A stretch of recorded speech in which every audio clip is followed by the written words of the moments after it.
ഉണ്ട് അല്ലേ? അതെ. ഒരു സർക്കാർ സർവീസിലെ ഡ്രൈവർക്ക് എത്ര രൂപ ശമ്പളം കിട്ടും? ചുമ്മാ ഊഹം പറഞ്ഞാൽ മതി. 25-30 രൂപ ഒക്കെ മാക്സിമം. KSEBിൽ ഒരു ഡ്രൈവർക്ക് 1 ലക്ഷം രൂപ ശമ്പളമുണ്ട്. ഡ്രൈവർ ആയിരിക്കത്തില്ല, AEO ആയിരിക്കും. ഡ്രൈവർക്ക് നിങ്ങളൊന്ന് അന്വേഷിച്ചു. KSEBിൽ ഒരു ഡ്രൈവർക്ക് 1 ലക്ഷം രൂപയ്ക്ക് മുകളിൽ ശമ്പളമുണ്ട്. തെറ്റാന്ന് പറഞ്ഞാൽ ഞാൻ മീശ വടിച്ചിട്ട് ഷോയ്ക്കിരിക്കും. മീശ വടിച്ചിട്ട് പകുതി മീശ വടിച്ചിട്ട് ഞാൻ ഷോയ്ക്കിരിക്കാം. KSEBിൽ 1 ലക്ഷം രൂപ ശമ്പളം മേടിക്കാത്ത ഡ്രൈവർമാരുണ്ടെങ്കിൽ സർവീസ് മൂത്തൊന്നുമില്ല. KSEBിൽ ഓവർസിയർമാരെ കണ്ടുണ്ടോ നിങ്ങൾ? എന്താ വിദ്യാഭ്യാസ യോഗ്യത? SSLC ആയിരിക്കും. SSLC ഇത് ലൈൻമാനായിട്ട് കയറി മൂത്ത് ഓവർസിയർ ആവും. അതെ. വേറെ ഏത് സർക്കാർ കുറച്ച് കഴിയുമ്പോൾ എഞ്ചിനീയറും ആയിരിക്കും ഓവർസിയർ മൂത്ത്. ഇനി വേറൊരു കാര്യം പറഞ്ഞുതരാം. ഈ സർക്കാർ ഈ സ്ഥാപനത്തിലെ ശമ്പളം പെൻഷൻ ഇതൊക്കെ തീരുമാനിക്കുന്ന ആരാ? ഏത് സ്ഥാപനത്തില്? സർക്കാരാണല്ലോ. സർക്കാരിന്റെ അനുമതി വേണമല്ലോ. അതെ അല്ലേ? സർക്കാരിന്റെ അനുമതിയോടുകൂടി വേണം, മന്ത്രിസഭാ തീരുമാനം വേണം ഒരു സ്ഥാപനത്തിലെ ശമ്പള പരിഷ്കരണം നടത്താൻ. KSEB അങ്ങനെയല്ല ചെയ്ത്. KSEB ശമ്പള പരിഷ്കരണം നടത്തി. എത്ര കോടി രൂപ നഷ്ടം സർക്കാരിന് അധിക ബാധ്യത ഉണ്ടാക്കിയെന്നറിയോ? അതായത് KSEB തന്നെ തീരുമാനിച്ചു അവരുടെ ആളുകളുടെ ശമ്പളം എത്ര കൂട്ടണമെന്ന് തീരുമാനിച്ചു. അതിന് ചെലവ് കൺട്രോളർ ആൻഡ് ഓഡിറ്റർ ജനറലിന്റെ ഏറ്റവും പുതിയ കണക്കിൽ വന്നിട്ടുണ്ട്. 1011 കോടി രൂപ. 1011 കോടിയാ. എന്നിട്ട് വിരമിച്ചവരുടെ പെൻഷനും പരിഷ്കരിച്ചു. എത്ര ചെലവാക്കിയെന്നറിയോ? 306 കോടി രൂപ. KSEBിയുടെ മുതലാളിമാർ, ചെയർമാൻ ഉൾപ്പെടെയുള്ള KSEB ജീവനക്കാരെല്ലാം കൂടെ ഇരുന്നിട്ട്, ജീവനക്കാർ നിവേദനം കൊടുത്തു, KSEBിയുടെ MDയും ചെയർമാനും കൂടെ ഇരുന്നിട്ട് ഇതങ്ങ് പാസ്സാക്കി നടപ്പാക്കി. സർക്കാരിന്റെ ധനകാര്യ വകുപ്പിന്റെ ഒന്നും അനുമതിയില്ലാതെ അതങ്ങനെ കൊടുത്തുകൊണ്ടിരുന്നു. KSEBിയുടെ കാശ് ഇന്ന് കൊടുത്തുകൊണ്ടിരിക്കുക.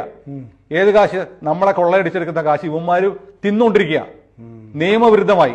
എന്നിട്ട് കുറെ കാലം ഇങ്ങനെ നടന്ന സംഭവമാണ്. ഇല്ലെങ്കിൽ ചാലഞ്ച് ചെയ്യട്ടെ.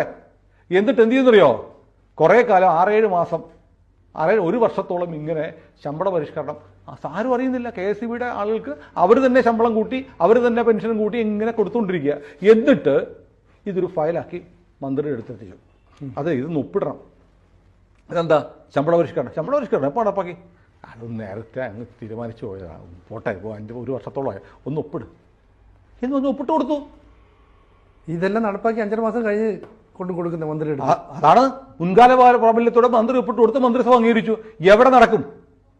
ഈ വെള്ളാനക്കകത്ത്. അറിയോ KSEB ഒരിക്കലും ആരാന്നറിയോ? CPMന്റെ യൂണിയനാ. ഇടതുപക്ഷ യൂണിയന്റെ കുത്തകയുള്ള യൂണിയൻ കാണിച്ചുകൊണ്ടിരിക്കുന്ന തെമ്മാടിത്തരമാണ്. കേരളത്തിലെ ഏത് സർക്കാർ സ്ഥാപനത്തിൽ, ഏത് വകുപ്പിൽ നടക്കും? സ്വന്തം ശമ്പളം, സ്വന്തം പെൻഷൻ പരിഷ്കരണം തന്നെത്താൻ തീരുമാനിച്ച് കാലങ്ങളോളം കൊടുത്തിട്ട് ഒടുവിൽ കൊണ്ട് സർക്കാരിനെ കൊണ്ട് അംഗീകരിപ്പിച്ചു. സർക്കാരിന്റെ അംഗീകാരമില്ല. ഇവർ നടപ്പാക്കി കഴിഞ്ഞിട്ട് റെക്ടിഫൈ ചെയ്യാൻ കൊടുത്തു. റെക്ടിഫൈ ചെയ്യാൻ എത്ര കോടി രൂപ? 1011 കോടി രൂപ ശമ്പള പരിഷ്കരണത്തിനും 306 കോടി രൂപ പെൻഷൻ പരിഷ്കരണത്തിനും. എവിടുന്നാ കാശ്? ജനങ്ങളെ കൊള്ളയടിക്കുന്ന കാശ്. വെറുതെ പറയുന്നതല്ല, കൊള്ള. ഈ ബില്ല് വെച്ച് പറയുകയാണ് കൊള്ള. ഇതാണ് KSEB ചെയ്തത്. ഇതിനെ ചലഞ്ച് ചെയ്തുകൊണ്ട് ഈ നാട്ടിൽ ആത്മാഭിമാനമുള്ള ഒരു പൗരൻ, ഒരു ഉപഭോക്താവ് ഒരു കേസ് കൊടുക്കുമോ ഹൈക്കോടതിയിൽ ഈ കൊള്ളക്കെതിരെ? നിങ്ങളിപ്പോൾ വഴി നിൽക്കുന്ന മീൻ കച്ചവടക്കാരൻ ഒരു മീനിന്റെ വില 25 രൂപ പറഞ്ഞാൽ 25 തരത്തില്ല, 20 തരാന്ന് പറയും അല്ലേ? നിങ്ങൾ വണ്ടിയെ പോകുമ്പോൾ വഴിയിൽ പാവപ്പെട്ട പിള്ളേര് എന്തെങ്കിലും വിൽക്കാൻ തരും, കൊണ്ടുവരും. ജീവിക്കാൻ മാർഗം, പഠിക്കാൻ വേണ്ടി നിവൃത്തിയില്ലാത്ത കുട്ടികൾ ഒരു സാധനം തന്നിട്ട് വിൽക്കാൻ വന്നു കഴിഞ്ഞാൽ എത്ര വില? 50 അല്ല 20 രൂപയാണെങ്കിൽ മേടിക്കും. അതായത് സംഘടിത ശേഷിയില്ലാത്തവന്റെ അടുത്ത് നിങ്ങൾ വില വേശും. നിങ്ങൾ ഭീമ ജ്വല്ലറി പോയാൽ, അല്ലെ ആലപ്പാട്ടിൽ പോയാൽ സ്വർണത്തിന് വില വേശുവോ? ഇല്ല. ഇവിടുത്തെ ഏറ്റവും വലിയ ജ്വല്ലറിയിൽ ശീമാട്ടി പോയാൽ, അയ്യപ്പാസി പോയാൽ നിങ്ങൾ സാരിക്ക് വില വെച്ചുവോ? തെരുവോരത്ത് പാവപ്പെട്ടവൻ ഒരു നേരത്തെ ആഹാരത്തിന് വേണ്ടി വിൽക്കുന്നതിനും വില പേശി അവൻ പറഞ്ഞതിന് പകുതി കാശ് കൊടുക്കുന്ന ആളുകളാണ് നമ്മൾ മലയാളികൾ അല്ലേ? അതെ. ഈ KSEB നടത്തുന്ന ഈ തെമ്മാടിത്തരം, ഈ പകൽക്കൊള്ള ഒരൊറ്റ മലയാളി ഇന്നുവരെ ചോദ്യം ചെയ്തിട്ടില്ല. ബില്ല് പോലും വായിച്ചു നോക്കൂല. കൊള്ളയടിക്കാൻ വേണ്ടിയിട്ട് ബാക്കി നിൽക്കുകയാണ് നമ്മുടെ ജീവിതം. കൂടുതൽ വാർത്തകളും വിശേഷങ്ങളും നിങ്ങളിലേക്ക് എത്താൻ ABC മലയാളം സബ്സ്ക്രൈബ് ചെയ്യുക, ബെൽ ബട്ടണും അമർത്തുക.